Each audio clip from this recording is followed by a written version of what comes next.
Look at the top 5 ways to earn $1,000 per week from home. If you're tired of your 9-to-5 job or looking for ways to make extra cash, this video is for you.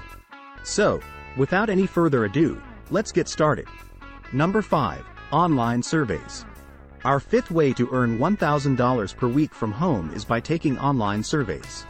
Many companies pay you to take surveys that help them improve their products or services.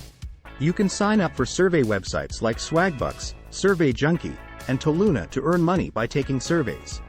Number 4. Freelance writing. Our 4th way is by doing freelance writing.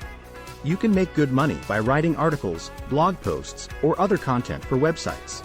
You can find freelance writing jobs on websites like Upwork, Freelancer, and Fiverr. Number 3.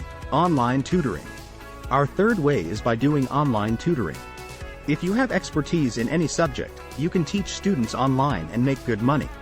Websites like Chegg, TutorMe, and Schooly offer online tutoring jobs. Number 2. Affiliate marketing. Our 2nd way is through affiliate marketing. If you have a website or a social media account, you can promote products or services and earn a commission on each sale. Amazon, ClickBank, and ShareASale are some of the most popular affiliate marketing programs. Number 1. Dropshipping. And now, the number 1 way to earn $1,000 per week from home is by doing dropshipping. You can start your own online store and sell products without keeping an inventory. Websites like Shopify, WooCommerce, and BigCommerce can help you set up your own online store. And there you have it, the top 5 ways to earn $1,000 per week from home. I hope this video was helpful to you. Don't forget to like and subscribe for more videos like this. Thanks for watching and see you in the next video.